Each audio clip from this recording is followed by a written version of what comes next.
மாண்புமிகு உறுப்பினர் நல்லதம்பி. மாண்புமிகு பேரவைத் தலைவர் அவர்களே, நம்முடைய தமிழ்நாடு முதலமைச்சர் அவர்களையும் அமைச்சர் பெருமக்களை வணங்கி, திருப்பத்தூர் தொகுதிக்கு உட்பட்ட திருப்பத்தூர் நகராட்சி பழமையான நகராட்சியாகும், அதிக பரப்பளவை கொண்ட நகராட்சியாகும். மாண்புமிகு அமைச்சர் அவர்கள் குறிப்பிட்டதை போல ஊரகப் பகுதியிலிருந்து இணைந்த 5 நகராட்சி புதிதாக இணைக்கப்பட்ட வார்டுகளுக்கு அதில் 31, 30, 32, 36 மூணாவது வார்டுகள் பகுதியில் உள்ள சிவராஜ்பேட்டை, BK நகர், வெங்கடேஸ்வர நகர், ஆரிஃப் நகர், காயிதே மில்லத் நகர், குள்ளாச்சாரி வட்டம், திருமால் நகர் ஆகிய பகுதியில் சுமார் 10,000 மக்கள் வசித்து வருகிறார்கள்.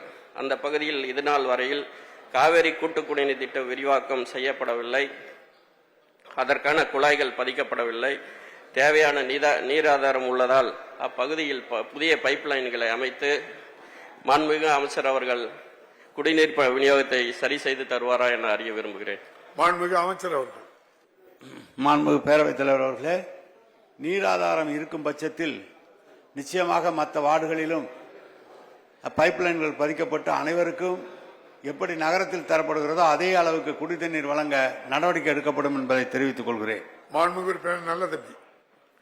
மாண்புமிகு பேரவைத் தலைவர் அவர்களே, திருப்பத்தூர் மாவட்டம் திருப்பத்தூர் நகராட்சி துவக்கப்பட்டு வெள்ளி விழா, பொன் விழா, பவள விழா கடந்து 100ஆண்டு விழாவை காணுகின்ற தருவாயில் உள்ள பழமையான நகராட்சியாகும். இந்த நகராட்சி அலுவலகங்கள் 65 ஆண்டுகளுக்கு முன் கட்டப்பட்ட ஓடு கட்டிடத்தில் இருந்து வருகிறது. 36 வார்டுகளை உள்ளடக்கிய சுமார் 1.5 லட்சம் மக்கள் தொகை கொண்ட நகராட்சியை நம்முடைய கலைஞரின் 100ஆண்டு விழாவை முன்னிட்டு புதிய வசதிகளுடன் கூடிய புதிய கட்டிடம் அமைத்து தருவாரா என அறிய விரும்புகிறேன். மாண்புமிகு பேரவைத் தலைவர் அவர்களே, பல்வேறு பகுதிகளிலே இதுபோல கோரிக்கைகளை மாண்புமிகு உறுப்பினர்கள் தெரிவித்திருக்கிறார்கள்.